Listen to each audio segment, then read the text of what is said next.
Hello and welcome to this yet another video, and once again we are here trying to help one another cross the challenging hurdles in the 2023 KCSE project. Not exactly to teach you how to do your project, that's a disclaimer. I'm not here to do that. So if you are here wanting just to learn how you can be able to move probably a technical stage so that you jump over to the other side, that's our aim, so that at the end you'll be able to produce your own project successfully. Now a question has been raised on this area number 4, maintaining records of items purchased and their subsequent stock levels. And that goes hand in hand with a paragraph which explains that bit. And that paragraph says the store clerk is required to maintain records in the items of the items sold and the stock in the store. If the stock level of any item drops to 20% of its minimum stock level, then the clerk is expected to alert the club management to reorder the item. So as we are doing the sales, the goods that we have received, which have gotten into the store, then we are selling these goods. When we get that the balance is about below 20%, then what must we do? We must trigger an alert so that the management should reorder the item. Now, to this end, okay, it's actually the table that I was thinking about. I have been working with this table stock.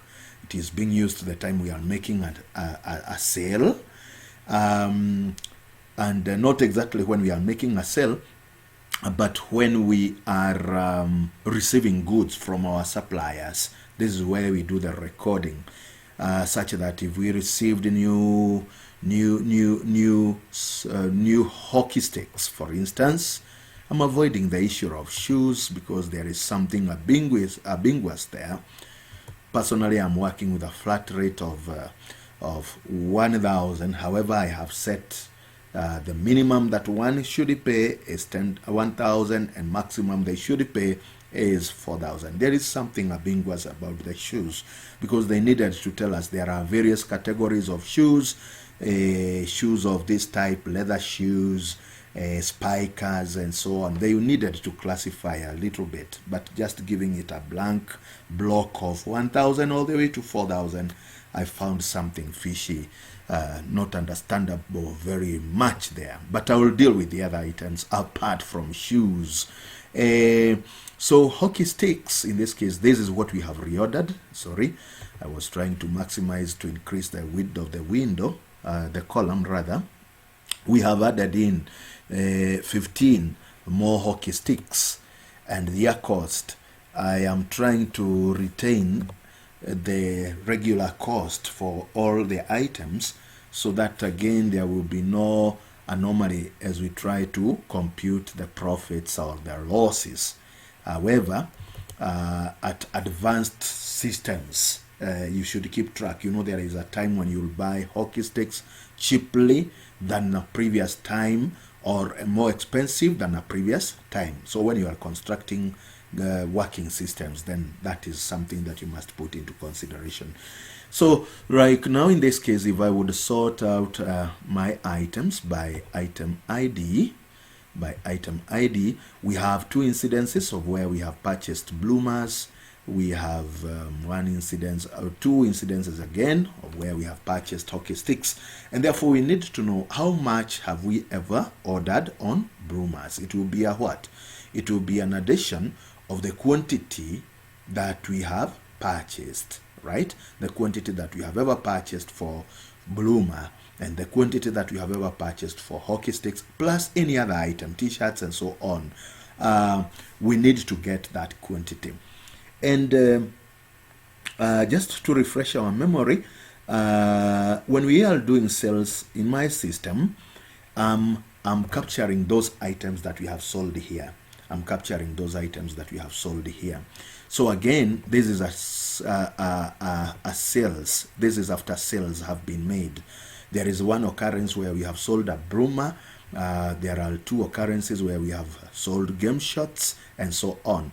So it would mean that if we get the total of what we have sold as shots, total sales, those are items which have gone out, and then the items which were brought in, the shots, the number of shots that we had coming in, 200, less the amount that we have sold, then that difference gives us, like now, if I were to work it manually, we have so far sold 22 shots, a total of these two, 22, 10 plus 12, 22 shots, and then what we had ordered, what we have total as shots is 200 pieces. So in other words, it means we should be having 200 minus 22, giving us 178 as the balance. So 178 over 200 now times, when we convert that to a percentage, times 100, it gives us the percentage of the remainder. If that percentage goes too low, then that's the time we need to trigger an action. So guys, this is where probably you may think of approaching it differently, but I always prefer first having a query to do the calculation. We can do calculations on forms, we can do calculations on reports, but for me to have a source of reference, I always prefer doing my calculations on queries. So very quickly, I use create, and then I'm going to base my calculations on a table called table items. Why table items? Table items, there's no time we shall have an addition of bloomer, whatever. This is a reference table. As per your question paper, page 2, it's just a list of those items that we have there, and we have no desire, we have no choice but just to stick to the 8 items that we are dealing with. Okay, so there's no time we shall be adding more bloomers here. This will remain static as it is. So I'll base my query on this, and therefore I do query wizard, and then simple query wizard based on what? Based on table items. Item ID is necessary, item name is necessary. Do we need an amount per item? Yeah, there may be necessity for us to do so.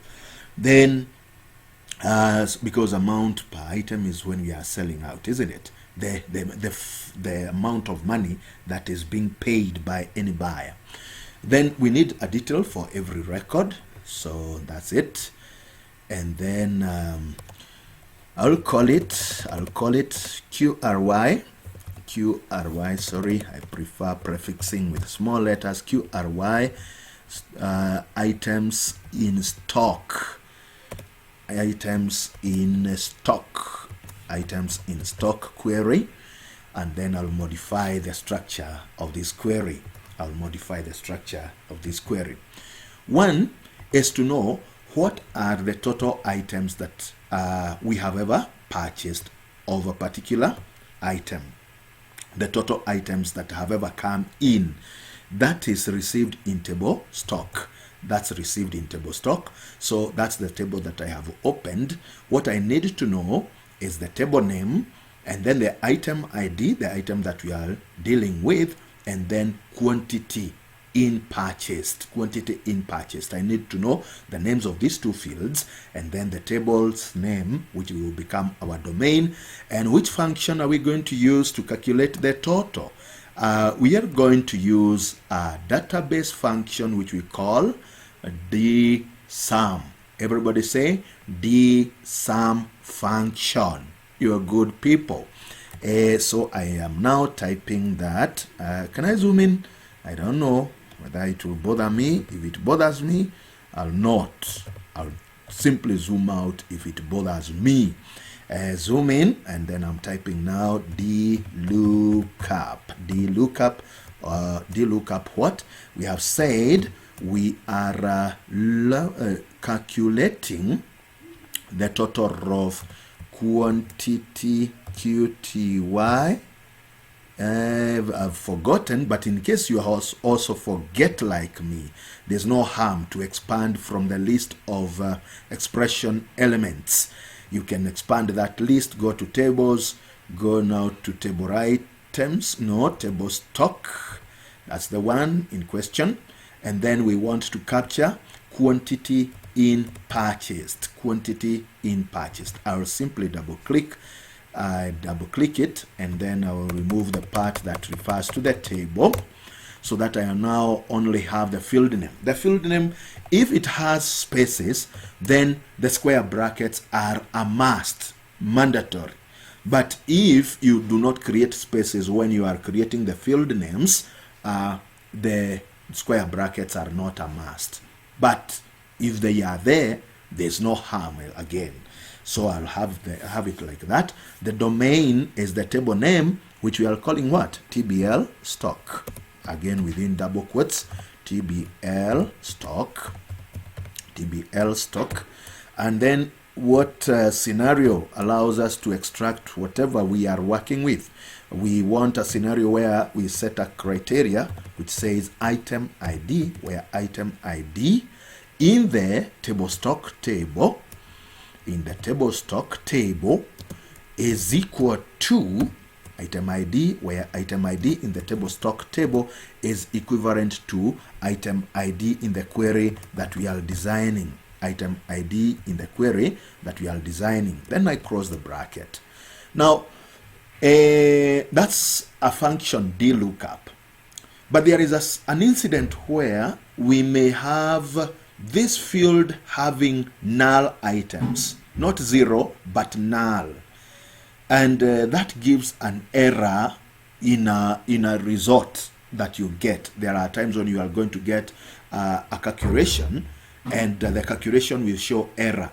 Now, instead of seeing such an error coming because of a null value, what we do is to add another function to prefix the DLOOKUP. We can add an NZ function, which does what? Returns a zero length string or another specific value anytime a null value is encountered. So that's what we are doing.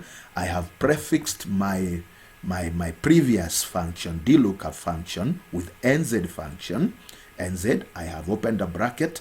Then I move to the extreme end. Whenever my DLOOKUP returns null, then what shall we see on the screen? So I have typed a comma already, and then I'm now telling it to show me a 0. That is in the case where the DLOOKUP returns null. When it shows null, then I'll not see null or error, but I'll see the value 0. Okay. So total stock in, this I'm going to call it total stock in, not on, in. You know, whatever stock that has ever come into our establishment or into our club, that's what I'm calling total stock in. Okay. Then likewise, what has gone out? What has gone out? We are capturing the items that have gone out in table invoice items. Okay.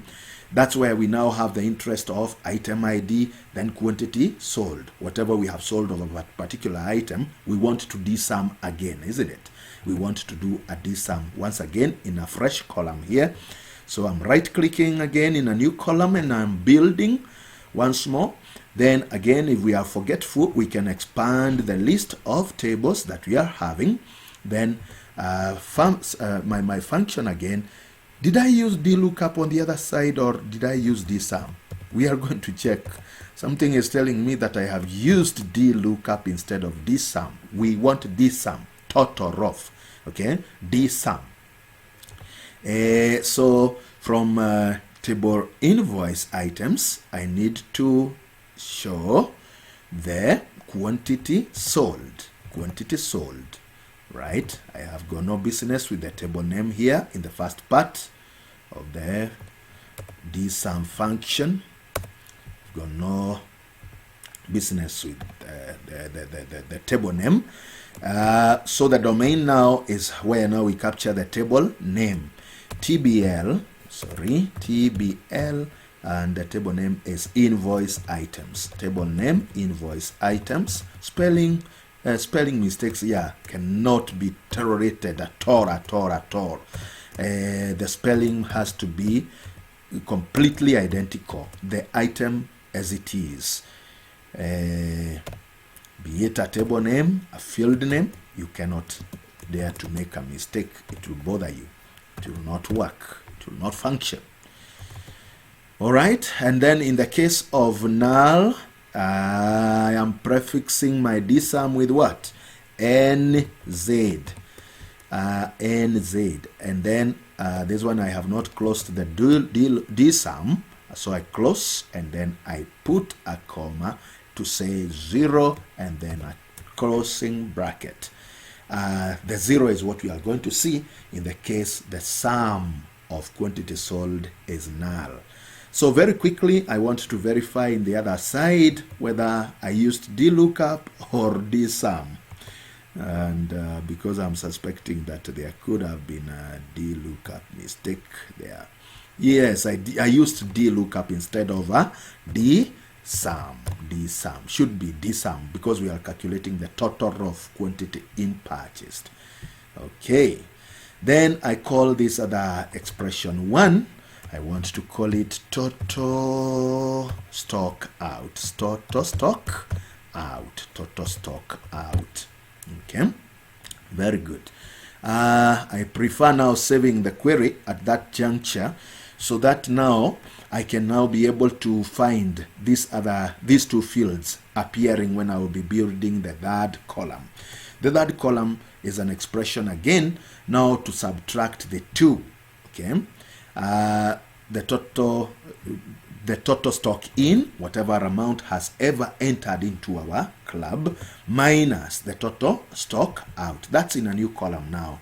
And what are we going to call this new column?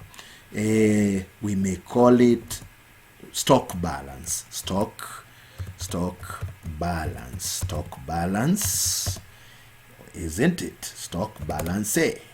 Stock balance. Save it again so that stock balance is also updated to be a field in the query. Now, we now have, okay, let's first check whether so far so good. Total stock, this is the total amount of stock that we have ever received for Bloomer. We have ever received 90 pieces of Bloomer. We have so far sold 20 pieces of Bloomer, and therefore the difference between the two is of course 70. We have received 200 pieces of game shots, and then 22 are already sold, giving us a balance of 178, isn't it? So that's so good. Now, to work out the percentage, what should we do? We need to get the stock balance over the total stock in. So is it like that? Yes, stock balance over the total stock in. Yes, that is what will give us the percentage of what stock is remaining. So guys, we go back to design view of the query. Remember, I have already saved so that I can have stock balance in view as one of the fields that I have in the query, and simply stock balance over total stock in. That is it. Yes, that gives me stock balance percentage. Stock balance percentage. Stock balance in percentage. Stock balance percentage. Okay, there I am. Now it will show me just what? It will show me just a 0 point whatever, 0.7, 0 point whatever. Yet I want it to show a percentage value. Every time you get a formula that gives you a fraction, you can choose to convert that fraction into a percent style by going to, I have right-clicked the newly formed column, which I'm expecting it's showing me 0.0 whatever, but now I want to convert that into a percentage. So I'll go to, I have right-clicked and then I'm choosing properties. Properties, I don't know whether you have ever used this part here. In this case, we are interested to convert that into a percentage. Whatever is displayed, let it be displayed in a percentage form. Okay, so guys, now let's test the result of this. Oh, very good. So we've got now, the first item is showing us 77.78, 89 whatever, and so on. Some we have not even sold any piece of item, so that's why the percentages again were at 100 if we have not sold anything. And then you can see this scenario where we have a 0. The 0 is coming because we used the NZ function. If we didn't, here we could be seeing something like an error or simply a gap, and therefore these other areas, the three, that is here, and then in the stock balance and then in the percentage, we could not be getting the right results. So that's why it is very necessary for you to know what time do you return a 0 to replace a null value. Okay, now based on the I have struggled so much, so let me now have you struggle a bit to follow me when I have zoomed out. Based on the stock balance that we are having in form of a percentage, we now can formulate, we can display a comment of what might be requiring us to do a reorder, isn't it? So I'm in a new column yet again, and in this column I'm going to create an if function. If in Access we normally use if. Can I turn caps on so that you are able to see clearly? If function. If what? If stock balance. Did I save? No. You shouldn't get to the expression builder without first updating the changes on a query, because you need probably to use the new field name you created, and the only way you can use it, when you are using a screen which is zoomed in, those are the challenges that you are likely to encounter. So I'm building, and I've already saved the query, so that I can now come here and say capital IF. Capitalization is not our, we don't consider that in Access. If stock balance percentage is greater than, what was the requirement? Let me read for you what they want, because my screen is zoomed in. I will not bother going to Adobe. If the stock level of any item drops to 20% of its maximum stock level, the clerk is expected to alert the club management to reorder the item. So we want to give a message that if the stock balance percentage is greater than 20%, and because it's a fraction, whatever we calculated is a fraction, so I'm going to say here, if it's greater than 20 over 100, or simply 20%, I prefer using 20 over 100, comma, what do we say? We give a message that this commodity level is okay, isn't it? I will say level is okay. Level is okay. Otherwise, please reorder. Please reorder this item. Please reorder this item. Please reorder this item. Notice the strings, the statements are enclosed within double quotes. They are enclosed within double quotes. We again have a comma separating the the logical test that we are doing. Value if true in the middle is when the test becomes true. We are saying level is okay. Please reorder this item. Okay, so let's test. And what are we going to call this column? I'm going to call it a remark or notice, or whatever other vocabulary might be ringing in your mind as first. Whatever comes into your mind first is what you should call it. Level is okay. Level is okay. Level is okay. Okay, guys, now I don't know which item we can make to exhaust. Let's make what is close to exhaustion. Bloomers. We are about to exhaust bloomers, isn't it? So if I sell how many more bloomers? If I sell about say 50 more or 60 more, then we should be told that we need to reorder. So I'm about to exit here and then go to my form for sales. I'm calling it form invoices. Call it whatever name you may want to give it. FRM invoice form. Yes, invoicing form. That's where we are doing a sale at. Let me get a guy who never purchased bloomers. Why didn't this guy called Alan Googie? They never purchased bloomers.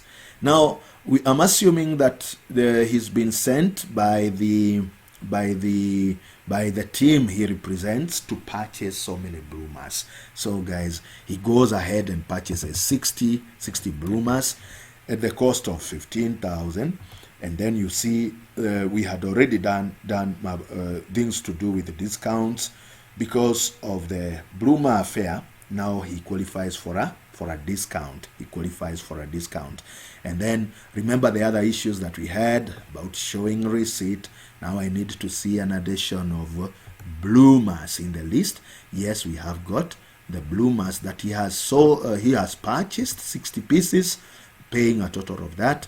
And then amount paid, there is a discount. Of course, you can see there is a correlation between the discount given, the grand total that he could have paid, but now he's going to pay 20,425 because of being given a discount.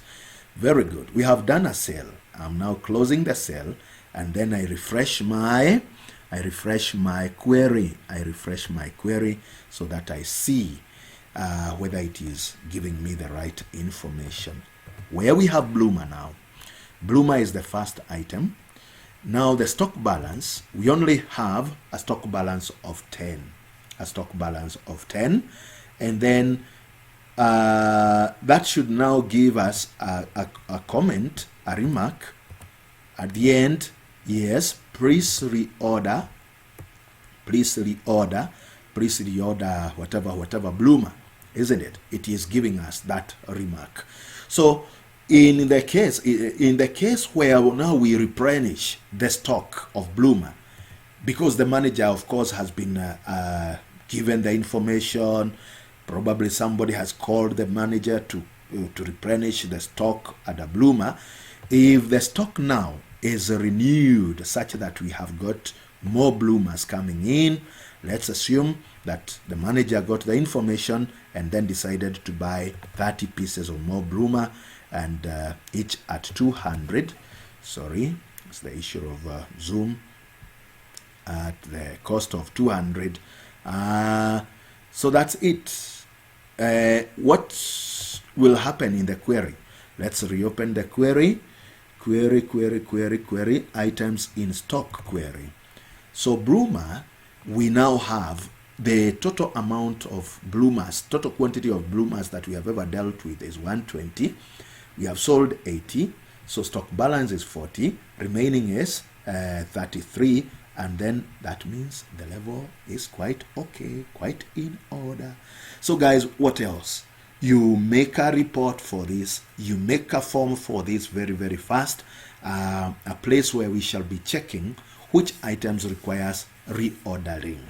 Now, If you just desire to go a bit high tech, a little bit high tech, and then you are thinking of when you are making a sale,